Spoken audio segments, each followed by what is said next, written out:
지난 주간에 한 시사 프로그램에서 한 예술계 고등학교에서 일어난 사건에 대해서 방송을 했습니다. 이 학교 학생들이 이해할 수 없는 외부 공연에 동원이 되었다는 것입니다. 한 보험회사의 직원 시상식에 가서 춤을 추고 노래를 불렀는데 미성년자들이 공연하는 자리에 어른들이 술을 마시고 있었다고 합니다. 그리고 군부대 위문 공연에도 가서 춤을 추고 노래를 했는데 화면 처리를 흐리게 했지만 한눈에 보기에도 학생들이 춤을 추고 있는 장소는 십자가가 선명하게 보이는 교회였습니다. 바로 그곳에서 이 여학생들이 군인들 앞에서 노출이 심한 옷을 입고 춤을 추고 있는 영상이었습니다. 그것만 해도 기가 막힌데 더 기가 막힌 것은 이 학생들이 군 부대 공연을 갈 때마다 한 교회의 버스를 이용을 했다는 것입니다. 그래서 그 교회를 찾아가서 인터뷰를 하는데 당시 운전을 했던 기사분이 하시는 말씀이 그것이 교회 행사였다는 것입니다. 그리고 그 군선교 행사를 하는데 학생들이 같이 가서 그 군선교 행사를 하는 중에 그런 공연을 했다는 것입니다. 그리고 이어지는 인터뷰를 보면 그런 외부 행사에 학생들을 동원해서 논란이 된 것은 바로 그 학교의 교장인데 그 교장이 바로 그 교회의 장로였다는 것입니다. 그 부분을 바라보고 있으면서 저도 모르게 이런 마음이 들었습니다. 미쳤구나. 교장이라는 지위를 가지고 이해할 수 없는 외부 공연에 학생들을, 그것도 아직 고등학생들인데 그런 학생들을 그런 자리에 동원하는 것도 이해가 안 되지만 교회에서 군 부대에 가서 예배를 드리고 선교를 하는 자리에 그 학생들을 데리고 가서 그런 옷을 입고 선정적인 춤을 추게 하는 것이 도무지 이해가 되지 않았습니다. 그런데 오늘 본문에 보면 미쳤다는 소리를 들은 한 분이 나오고 있습니다. 놀랍게도 그분은 바로 예수님이십니다. 21절 말씀을 보면 예수의 친족들이 듣고 그를 붙들러 나왔다고 말씀을 하고 있는데 그 이유는 그가 미쳤다고 했기 때문입니다. 21절에 나오는 예수님의 친족들은 다름 아닌 예수님의 어머니와 그의 동생들입니다. 그런데 왜 예수님께서 미쳤다는 소리를 듣게 되셨을까요? 마가복음 1장 23절에서 28절을 함께 읽겠습니다. 시작. 마침 그들의 회당에 더러운 귀신 들린 사람이 있어 소리질러 이르되 나사렛 예수여 우리가 당신과 무슨 상관이 있나이까? 우리를 멸하러 왔나이까? 나는 당신이 누구인 줄 아노니 하나님의 거룩한 자니이다. 예수께서 꾸짖어 이르시되 잠잠하고 그 사람에게서 나오라 하시니 더러운 귀신이 그 사람에게 경련을 일으키고 큰 소리를 지르며 나오는지라. 다 놀라 서로 물어 이르되 이는 어찌미냐? 권위 있는 새 교훈이로다. 더러운 귀신들에게 명한즉 순종하는도다 하더라. 예수의 소문이 곧 온 갈릴리 사방에 퍼지더라. 예수님께서 세례 요한에게 세례를 받으시고 공생애를 시작하시면서 안식일에 회당에 들어가서 가르치시는데 가르치시기만 한 것이 아니라 금방 읽은 본문의 내용처럼 더러운 귀신이 들린 사람이 있으면 그 사람에게서 귀신을 쫓아 주셨습니다.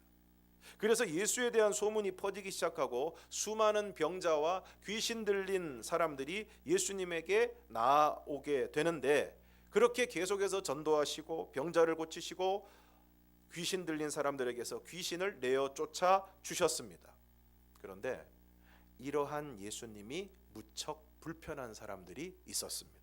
마가복음 2장 3절에서 7절을 함께 읽겠습니다. 시작. 사람들이 한 중풍병자를 네 사람에게 메워 가지고 예수께로 올세 무리들 때문에 예수께 데려올 수 없으므로 그 계신 곳에 지붕을 뜯어 구멍을 내고 중풍병자가 누운 상을 달아내리니 예수께서 그들의 믿음을 보시고 중풍병자에게 이르시되 작은 자야 내 죄 사함을 받았느니라 하시니 어떤 서기관들이 거기 앉아서 마음에 생각하기를 이 사람이 어찌 이렇게 말하는가? 신성모독이로다. 오직 하나님 한 분 외에는 누가 능히 죄를 사하겠느냐.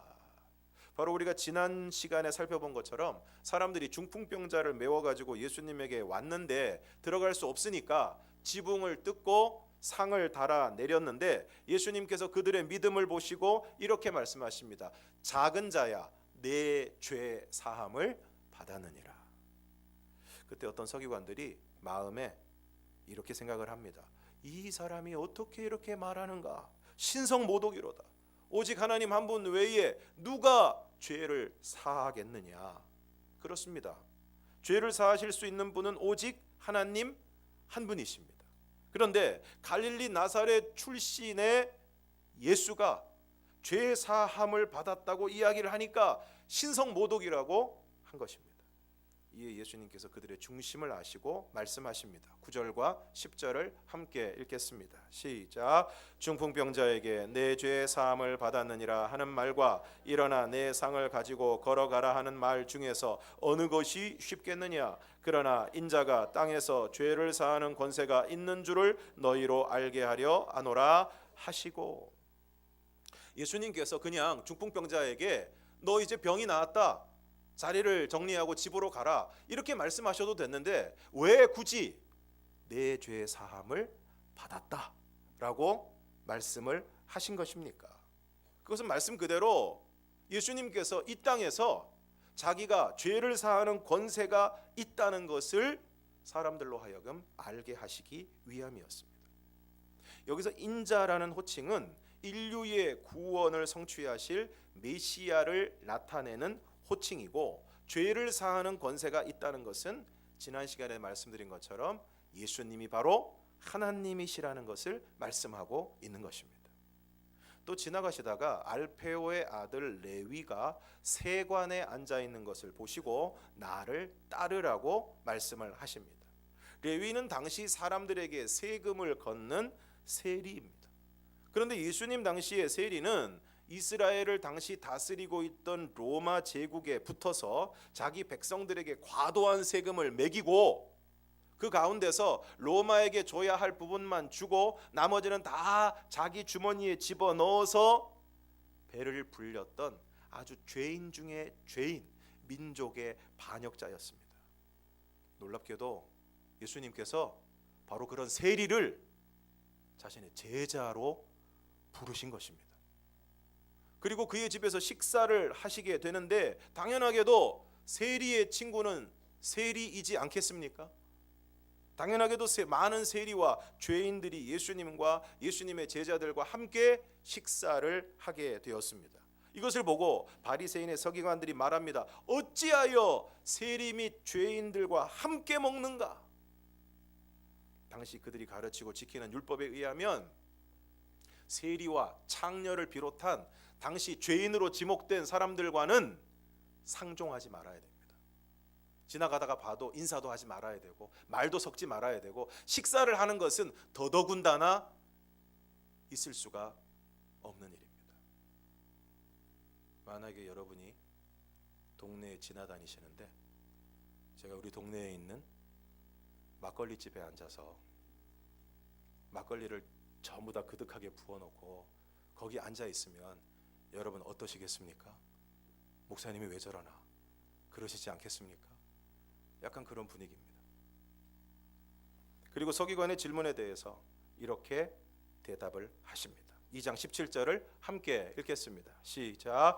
예수께서 들으시고 그들에게 이르시되 건강한 자에게는 의사가 쓸데없고 병든 자에게라야 쓸데있느니라. 나는 의인을 부르러 온 것이 아니요 죄인을 부르러 왔노라 하시니라. 그리고 18절 이하에서는 금식 문제가 나오고 있습니다. 구약에서는 금식이 슬픔과 회개의 표시였지만 신약 시대의 금식은 경건과 자기 헌신의 표현으로서 드려졌는데 요한의 제자들과 바리새인들은 금식을 하는데 왜 예수님의 제자들 당신은 금식을 하지 않느냐는 것입니다. 이에 대해서 예수님은 혼인집 손님들이 신랑과 함께 있을 때에는 금식을 할 수가 없다는 것입니다. 그러나 신랑을 빼앗길 날이 이를 것인데 그날에는 금식할 것이라고 말씀을 하십니다. 지금 신랑이신 예수님과 함께 있는 지금 이때에는 기뻐해야 할 때지 금식할 때가 아니라는 것입니다. 그러나 신랑을 빼앗길 날, 예수님이 십자가의 죽으심으로 신랑을 빼앗길 날이 올 것인데 그날에는 금식할 것이라고 말씀을 하십니다.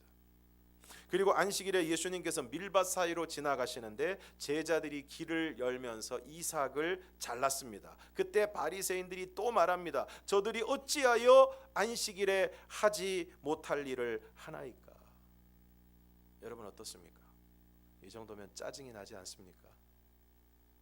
어쩌면 그렇게 사사건건 예수님과 제자들을 졸졸 따라다니면서, 아니면은 안 보는 척하면서 계속 보고 있으면서, 어딘가에 숨어서 계속 주목하고 있으면서 뭐 잘못을 하지 않나, 뭐 실수를 하지 않나, 뭐 트집 잡을 것이 없나, 뭐 걸고 넘어질 것이 없나.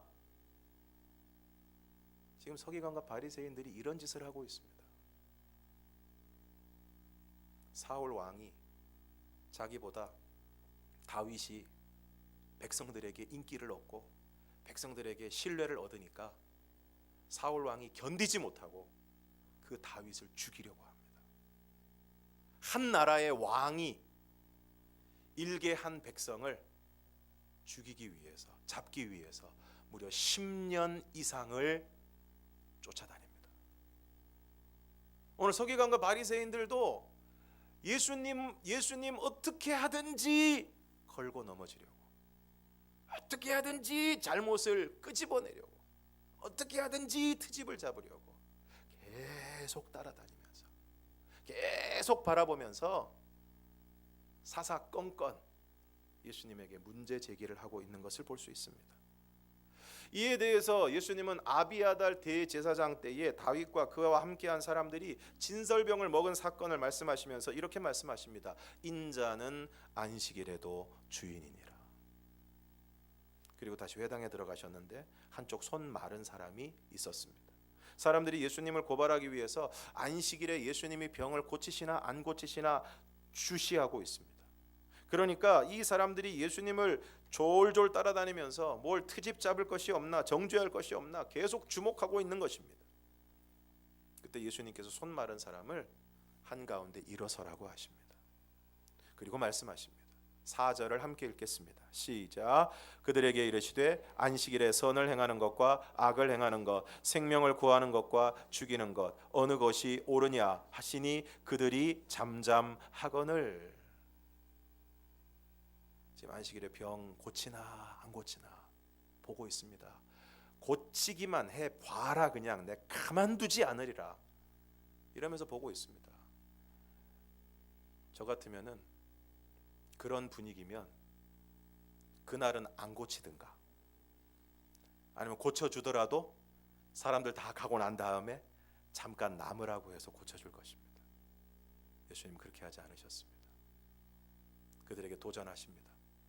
안식일에 선을 행하는 것과 악을 행하는 것, 생명을 구하는 것과 죽이는 것 어느 것이 옳으냐. 그리고는 그들의 마음의 완악함을 탄식하시고 노하심으로 그를 둘러보시고 그 사람에게 손을 내밀라 하시니 그 사람의 손이 회복되었습니다. 6절을 함께 읽겠습니다. 시작. 바리새인들이 나가서 곧 헤롯 당과 함께 어떻게 하여 예수를 죽일까 의논하니라. 6절에 나오는 헤롯 당은 당시 갈릴리를 다스리고 있던 헤롯 안디바에게 아첨하면서 헤롯 왕과를 보좌하고 지지하는 정치적 당파였습니다. 그들은 자기들의 정치적인 지위와 신분을 유지하기 위해서 로마 제국의 통치를 지지하는 철저히 불신앙적이고 세속적인 정치 집단이었습니다. 이에 반해 바리새인들은 율법의 전통을 중시하는 전통주의자들이고 철저히 외세를 배격하는 사람들이었습니다. 그러니까 평소에는 이 바리새인들하고 이 헤롯 당하고 아주 원수처럼 지냈습니다. 도저히 화합할 수 없는 집단들입니다. 그런데 6절 말씀에 보면 바리새인들이 나가서 헤롯 당과 함께 어떻게 하여 예수를 죽일까 의논을 했다는 것입니다. 헤롯 당하고 이 바리새인들하고 철천지 원수인데 공동의 적인 예수님을 제거하기 위해서 그들이 하나가 된 것입니다. 야합을 한 것입니다. 이처럼 바리새인과 서기관들은 예수님이 너무너무 마음에 들질 않았습니다. 예수님이 중풍병자에게 죄사함을 선포하는 것도 마음에 들지 않았고, 세리인 레위를 제자로 부르고 그들과 함께 식사하는 것도 마음에 들지를 않았습니다. 자기들은 금식하는데 심지어 예수님에 대해서 뭐라고 비난을 했습니까? 포도주를 즐기는 자다. 포도주를 즐기는 자다. 그것도 마음에 들지 않고, 안식일에 이삭을 자르는 것도 마음에 들지 않고, 안식일에 손 마른 사람을 고쳐주는 것도 마음에 들지 않았습니다. 이처럼 하나부터 열까지 마음에 들지 않는데, 문제는 그렇게 마음에 들지 않는 예수님의 그 가르침이 권위가 있다는 것입니다. 권위가 있다는 것입니다. 그리고 예수님이 꾸짖고 그 사람에게서 나오라고 말씀하시니까 귀신이 나오고 쫓겨가는 것입니다. 시몬의 장모의 열병을 고치시고, 나병 환자를 깨끗하게 하시고, 중풍병자를 고치시고, 손 마른 사람을 고치시는 것입니다. 너무너무 마음에 들지 않는데, 미워 죽겠는데 예수님께서 도저히 부정할 수 없는 능력을 행하시는 것입니다. 그래서 어떻게 합니까? 미쳤다고 하는 것입니다. 너무 마음에 들지 않는데, 그 사람을 인정할 수는 없는데, 그 사람을 통해서 뭔가 일이 이루어지고 역사가 이루어지고 사람들이 그 사람에게 관심을 가지고, 그러면 그 다음에 할 수 있는 일은 무엇입니까? 어떻게든 그 사람을 끄집어내리는 수밖에 없습니다. 어떻게든 트집을 잡아서, 어떻게든 꼬투리를 잡아서, 어떻게든 흠을 잡아서 그 사람을 끄집어내리는 수밖에 없습니다. 그러니까 미쳤다고 하는 것입니다. 22절을 함께 읽겠습니다. 시작. 예루살렘에서 내려온 서기관들은 그가 바알세불이 집혔다 하며 또 귀신의 왕을 힘입어 귀신을 쫓아낸다 하니. 22절에 나오는 바알세불은 파리의 주, 파리의 신이라는 뜻인데, 귀신의 왕이라는 의미입니다. 바로 사탄을 뜻하는 것입니다. 그러니까 집혔다라는 말은 우리가 흔히 신이 내렸다 할 때 그 내렸다라는 뜻입니다. 그러니까 그들은 지금 예수님이 귀신의 왕인 바알세불이 예수님에게 내려서, 예수님이 귀신의 왕이 그 가운데 내려서 그것을 힘입어서 귀신을 쫓아냈다는 것입니다. 아무리 그 사람이 미워도 인정할 건 인정하고 미워해야 됩니다. 그리고 아무리 그 사람이 마음에 들지 않아도 없는 말을 지어내거나 퍼뜨려서는 안 되는 것입니다. 그런데 오늘 서기관들은 예수님이 너무 마음에 들지 않는데, 예수님이 능력을 행하시니까 그것을 귀신의 왕을 힘입어 그렇게 하는 것이라고 모함하고 예수님을 미쳤다고 이야기를 하는 것입니다. 이 예수님께서 그들을 불러다가 말씀하십니다. 23절에서 27절을 함께 읽겠습니다. 시작. 예수께서 그들을 불러다가 비유로 말씀하시되 사탄이 어찌 사탄을 쫓아낼 수 있느냐. 또 만일 나라가 스스로 분쟁하면 그 나라가 설 수 없고, 만일 집이 스스로 분쟁하면 그 집이 설 수 없고, 만일 사탄이 자기를 거슬러 일어나 분쟁하면 설 수 없고 망하느니라. 사탄이 먼저 강한 자를 결박하지 않고는 그 강한 자의 집에 들어가 세간을 강탈하지 못하리니 결박한 후에야 그 집을 강탈하리라. 여러분, 오늘 예수님의 말씀이 어떻습니까? 지극히 상식적이지 않습니까? 사탄이 어떻게 사탄을 쫓아낸단 말입니까? 그리고 스스로 분쟁하면 그 나라가 설 수 없고 망한다는 것입니다. 그리고 말씀하십니다. 28절, 29절을 함께 읽겠습니다. 시작. 내가 진실로 너희에게 이르노니 사람의 모든 죄와 모든 모독하는 일은 사하심을 얻되 누구든지 성령을 모독하는 자는 영원히 사하심을 얻지 못하고 영원한 죄가 되느니라 하시니. 사람의 모든 죄와 모든 모독하는 일은 사하심을 얻는데, 누구든지 성령을 모독하는 자는 영원히 사하심을 얻지 못하고 영원한 죄가 된다는 것입니다. 그럼 오늘 본문에서 성령을 모독하는 일은 무엇입니까? 예수님께서 세례 요한에게 세례를 받으실 때에 성령이 임하시고 그 성령의 능력으로 복음을 전파하시고 병자를 고치시고 귀신 들린 자에게서 귀신을 나가게 하셨는데, 이러한 모든 성령의 역사를 귀신이 들려서 한 것이라고.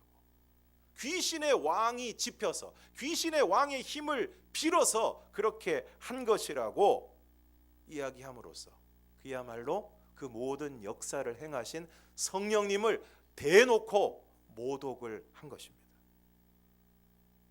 다시 말해서 성령이 하신 일을 귀신이 한 일로 치부하면서 성령이 하신 일을 성령이 하신 일로 받아들이지 않는 것입니다. 이처럼 성령의 역사를 거부하게 되면 성령이 하신 일을 성령이 하신 일이 아니라고 이야기하고 그것을 귀신이 한 일이라고 이야기하고 그 성령의 역사하심을 받아들이지 않고 수용하지 않으면 어떻게 되겠습니까? 오늘 바리새인과 서기관들처럼 예수님을 메시아로 받아들일 수가 없는 것입니다. 이렇게 예수님을 메시아로, 다시 말해서 우리의 구원자로 받아들이지 못하면, 영접하지 않으면, 믿지 않으면 어떻게 되는 것입니까? 구원을 받지 못하는 것입니다. 오늘 성경은 그것을 본문에서 뭐라고 말씀하고 있습니까? 성령을 모독하는 자는 영원히 사하심을 얻지 못하고 영원한 죄가 되느니라. 구원을 받지 못한다는 것입니다. 분명히 성령의 역사인데, 분명히 성령의 역사고 또 성령님께서 우리의 심령 가운데, 우리의 삶 가운데 역사하고 계신데 그 역사를 성령의 역사로 받아들이지 못하고 그것을 거절하고 거부하면 결국은 예수를 믿지 못하고, 예수를 믿지 못하면 영원한 죄 가운데 머물게 된다는 것입니다. 그런데 안타깝게도 오늘 우리 주위에는 오늘 본문의 바리새인들과 같이 성령이 하시는 일들을 성령의 일로 받아들이지 않고 여전히 거부하고 거절하는 사람들이 있습니다. 성령님께서는 지금 이 순간에도 각 사람의 마음의 문을 두드리시고 그 마음을 이런 모양 저런 모양 우리의 삶에서 일어나는 여러 가지 사건들과 여러 가지 많은 일들과 많은 관계들을 통해서 각 사람의 마음을 두드리고 계시고 각 사람의 마음을 감동 감화시키고 계심에도 불구하고 그것을 애써 외면하고 무시하고 받아들이지 못해서 여전히 불신의 자리에 머물러 있는 사람들이 많이 있습니다. 오늘 우리가 사람과의 관계 속에서도 마찬가지입니다. 오늘 우리에게 누군가가 이야기를 합니다. 그러면 거기에 대한 반응은 두 가지 아니겠습니까? 그 사람의 말을 듣든가 아니면 무시하든가. 어떤 사람이 나에게 정말 아끼는 마음을 가지고 그렇게 해서는 안 된다고, 더 이상 그렇게 살아서는 안 된다고, 그 일을 그만두어야 된다고 나에게 정말 사랑하는 마음으로 진심으로 순수한 마음으로 이야기했음에도 불구하고 그 사람의 이야기를 듣지 않고 무시하고 거절해버리면 어떻게 되겠습니까? 그 사람의 삶은 나아질 수 없을 것입니다. 변화할 수 없을 것입니다. 변화할 수 없을 것입니다. 마찬가지로 오늘 성령님께서 우리 모두를 포함해서 많은 사람들에게 여전히 말씀하고 계시고 여러 가지 모양과 여러 가지 모습으로 우리의 마음에 감동 감화하고 계시는데 우리가 그것을 받아들이지 않고 무시하고 거절해버리면 오늘 우리는 성령을 무시하고 거절함으로 말미암아 성령의 역사를 성령의 역사로 받아들이지 못함으로 말미암아 여전한 불신의 자리에 머물 수밖에 없다는 것입니다. 오늘 우리는 그러한 사람들을 위해서 기도해야 할 줄로 믿습니다. 오늘 우리는 그러한 사람들을 위해서 기도해야 되고 그들의 강팍한 마음이 부드러운 마음이 되고 그들의 단단한 마음이 깨어지고 오직 세상과 세상의 것들만을 바라보고 그것만 추구하고 있는 그들의 마음이 성령의 역사하심 가운데 변화될 수 있도록, 성령의 역사하심에 귀 기울일 수 있도록, 성령의 역사하심에 반응할 수 있도록 오늘 저와 여러분이 기도해야 할 줄로 믿습니다. 그리고 오늘 우리는 성령의 인도하심에 더욱 민감한 삶을 살아가야 할 것입니다. 마가복음 1장 9절에서 12절을 함께 읽겠습니다. 시작. 그때 예수께서 갈릴리 나사렛으로부터 와서 요단강에서 요한에게 세례를 받으시고 고온 물에서 올라오실새 하늘이 갈라짐과 성령이 비둘기같이 자기에게 내려오심을 보시더니 하늘로부터 소리가 나기를 너는 내 사랑하는 아들이라 내가 너를 기뻐하노라 하시니라. 성령이 곧 예수를 광야로 몰아내신지라. 예수님께서 세례 요한에게 세례를 받으실 때 물에서 올라오실 때 하늘이 갈라지고 성령이 비둘기같이 자기에게 내려오시는 것을 보셨습니다. 그리고 하늘에서 소리가 나는데 너는 내 사랑하는 아들이라 내가 너를 기뻐한다고 말씀하십니다. 그 순간부터 그 성령님께서 우리 예수님에게 임하시는 그 순간부터 예수님께서는 성령님에게 붙잡히셔서 성령님의 이끌림을 받는, 성령님의 인도하심을 받는 삶을 살아가시게 됩니다. 성령님께서 예수님을 광야로 몰아내십니다. 성령님께서 예수님에게 임재하시고 구체적으로 인도하시기 시작하신 것입니다. 광야에서 40일을 계시면서 사탄에게 시험을 받으셨습니다. 그리고 요한이 잡힌 후에 갈릴리에 오셔서 하나님 나라의 복음을 전파하기 시작하십니다. 때가 찼고 하나님의 나라가 가까이 왔으니 회개하고 복음을 믿으라. 그리고 시몬의 형제 안드레가 바다에 금을 던지는 것을 보시고 제자들로 부르십니다. 조금 더 가시다가 세베대의 아들 야고보와 형제 요한을 보시고 부르십니다. 안식일에 회당에 들어가셔서 가르치시고 귀신 들린 사람을 고치십니다. 계속해서 병자를 고치시고 귀신을 쫓아내시고 가르치십니다. 그런데 중요한 것은 이 모든 일을 성령으로 하셨다는 것입니다. 성령의 인도하심을 따라 성령의 능력으로 이 모든 일을 행하셨다는 것입니다. 성령으로 잉태되시고 성령에 이끌려 광야로 가시고 하나님의 성령을 힘입어 말씀하시고 병을 고치시고 귀신을 쫓아내셨습니다. 누가복음 4장 18절 19절을 함께 읽겠습니다. 시작. 주의 성령이 내게 임하셨으니 이는 가난한 자에게 복음을 전하게 하시려고 내게 기름을 부으시고 나를 보내사 포로된 자에게 자유를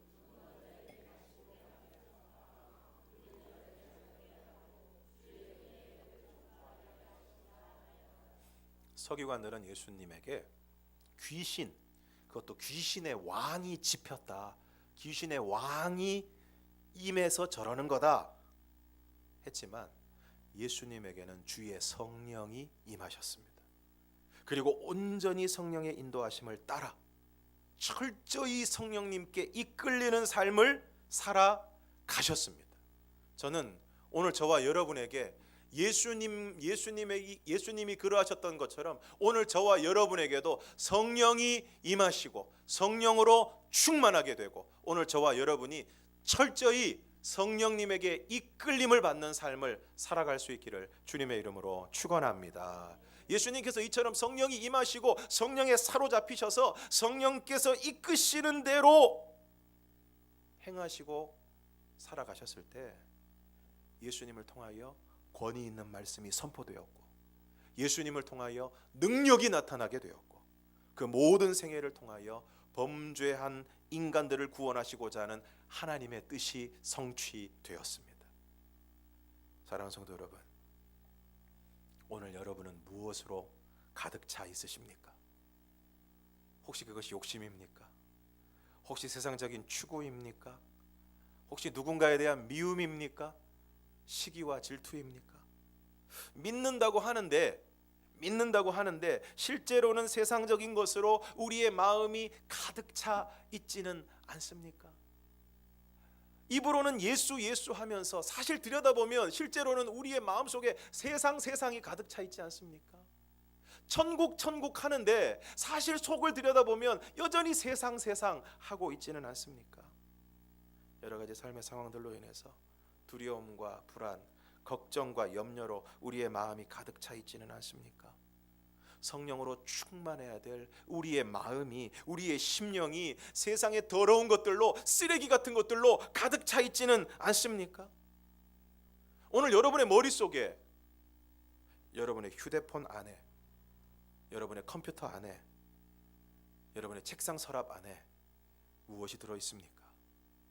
혹시 누군가 갑자기 여러분의 휴대폰을 들여다본다면 여러분의 컴퓨터를 뒤져본다면 큰일 날 일이 생기지는 않겠습니까? 오늘 여러분의 심령이, 오늘 여러분의 휴대폰이, 여러분의 삶의 자리가 성령으로 충만하게 되기를 바랍니다. 그래서 우리 주님이 그러하셨던 것처럼 온전히 저와 여러분이 성령님께 사로잡히고 성령님께서 우리를 온전히 붙잡아 주시고 우리를 인도하시고 주장하여 주셔서 오늘 우리가 하나님의 뜻대로 이끌림을 받는 삶을 살아갈 수 있기를, 또 그러한 삶 가운데 우리가 순종하며 나아갈 때 하나님의 능력이 나타날 수 있기를 주님의 이름으로 축원합니다. 그러기 위해서는 청소가 필요하고 정리가 필요합니다. 여러분 집에 1년 이상 쓰지 않는 물건들이 있으면 나누시든지 버리시든지 꼭 하시기를 바랍니다. 오늘 여러분의 마음에 성령님 대신 자리를 차지하고 있는 것들이 있다면 정리하시기 바랍니다. 청소하시기 바랍니다. 그리고 우리 마음의 모든 자리를 우리 성령님께 내어 드리실 수 있기를 바랍니다. 그래서 온전히 성령님께 이끌리는 삶을 살아가시기를 바랍니다. 지금 성령님께서 여러분을 어디로 인도하고 계십니까? 지금 성령님께서 여러분을 통하여 뭘 하기를 원하고 계십니까? 지금 성령님께서 혹시 여러분을 책망하고 계시는 부분이 있지는 않습니까? 오늘 여러분은 과연 성령님과 교제하시고 성령의 역사하심으로 주어지는 하나님의 뜻을 깨닫고 그 인도하심을 따라 살아가고 계십니까? 혹시 주일에는 교회에 오지만 평상시에는 세상 사람들과 다르지 않은 모습으로 이익을 따라, 나 중심으로, 세상적인 추구를 따라, 판단하고 기분 따라, 감정 따라 그렇게 살아가고 있지 않습니까? 아무리 친한 사이라고 해도 너무 오랫동안 헤어져 있다가 갑자기 연락을 하거나 만나게 되면 할 말이 없습니다. 너무 어색합니다. 너무 어색합니다. 그런데 혹시 여러분 오늘 여러분과 성령님의 관계가 그렇지는 않습니까? 오늘 우리 안에 성령님이 계시다고 이야기를 하는데 성령님이 너무 낯설지 않습니까? 성령 충만 얘기하면 뭐 공중에 붕 뜬 얘기 같고, 성령님 하면 그렇지 내가 믿기는 성부 성자 성령 하여튼 삼위일체 하나님을 믿지 하면서도 성령님이 되게 낯설고 성령님하고 막 교제해야 된다, 성령님하고 대화해야 된다, 성령의 인도를 받아야 된다 이러면 굉장히 어색하지 않습니까? 지금 성령님께서 나를 어디로 인도하시는지, 나한테 뭐라고 말씀을 하시는지, 나한테 뭐라고 책망을 하시는지 그런 거 별로 느껴보지도 못하고 경험하지도 못하고 여러분 살아가고 있지 않습니까? 저는 오늘 저와 여러분이 성령님과 친해지시기를 바랍니다. 정말 예배를 통해서, 그리고 말씀을 통해서, 정말 기도를 통해서, 기도도 식기도만 하는 거 말고 좀 진득하게 기도하는 그 기도를 통해서 우리의 마음이 성령님을 향하여 나아갈 수 있기를 바랍니다. 집중되기를 바랍니다. 여러분 서로 대화를 하려면 어떻게 해야 되겠습니까? 서로 마주보고 그 사람의 얼굴을, 그 사람의 눈을 쳐다봐야 대화가 되지 않겠습니까? 그런데 같이 앉아 있지도 않고, 또 앉아 있다고 해도 계속 전화 받고 딴 데 쳐다보고 이 볼 일 보고 저 볼 일 보고, 그러면 그 사람과 대화가 가능하겠습니까? 교제가 가능하겠습니까? 그건 상대방을 무시하는 일이죠. 무시하는 일입니다. 오늘 저와 여러분이 정말 성령님과 친해질 수 있기를 원합니다.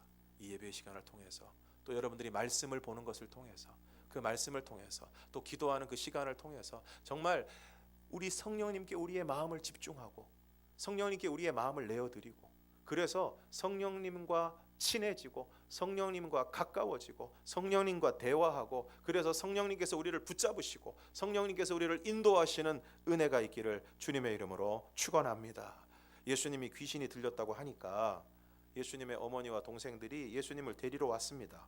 그래서 한 사람이 예수님에게 어머니와 동생과 누이들이 밖에서 찾는다고 하니까 예수님이 뭐라고 말씀을 하시느냐, 33절에서 35절을 함께 읽겠습니다. 시작. 대답하시되 누가 내 어머니이며 동생들이냐 하시고 둘러앉은 자들을 보시며 이르시되 내 어머니와 내 동생들을 보라. 또는 형제들 누구든지 하나님의 뜻대로 행하는 자가 내 형제요 자매요 어머니이니라. 예수님 밖에 어머니하고 저기 동생하고 노예들이 왔는데요. 그러니까 예수님께서 생뚱맞게 이렇게 말씀하십니다. 누가 내 어머니이며 동생들이냐? 그러면서 뭐라고 말씀하십니까? 하나님의 뜻대로 행하는 자가 내 형제요, 자매요, 어머니이니라. 예수님은 철저히 성령님께 이끌리는 삶을 사셨습니다. 그래서 마침내 하나님의 뜻을 성취하셨습니다. 성령님께서 예수님에게 임하셔서 예수님을 인도하시고 이끄는 모든 걸음은 하나님의 뜻에서 조금도 벗어나지 않는 철저히 하나님의 뜻 가운데서 하나님의 뜻을 이루어 드리는 일 가운데 있었습니다. 이처럼 성령님께 이끌려서 온전히 하나님의 뜻에 순종하는 삶을 살아가게 될 때, 하나님의 뜻을 이루어가는 삶을 살아가게 될 때 그 삶의 자리에 말씀을 증거하실 때 능력이 나타나고 귀신이 쫓겨가고 병자가 고침을 받는 놀라운 능력이 나타나게 되었습니다. 사랑하는 성도 여러분, 지금도 성령을 모독하고 성령의 역사를 거부하고 있는 이들을 위해서 우리가 기도할 수 있기를 바랍니다. 그들의 마음의 문이 열리도록, 그들의 강팍한 마음이 부드러운 마음이 되도록, 그들의 단단한 마음이 부서질 수 있도록, 그들의 마음이 녹아질 수 있도록 오늘 저와 여러분이 기도해야 할 줄로 믿습니다. 그리고 오늘 우리 모두는 온전히 성령님께 이끌리는 삶을 살아갈 수 있기를 원합니다. 그래서 온전히 성령님께 이끌리는 삶을 살아감으로 하나님의 뜻을 성취하는 저와 여러분이 되기를 주님의 이름으로 축원합니다. 기도하겠습니다. 하나님 아버지,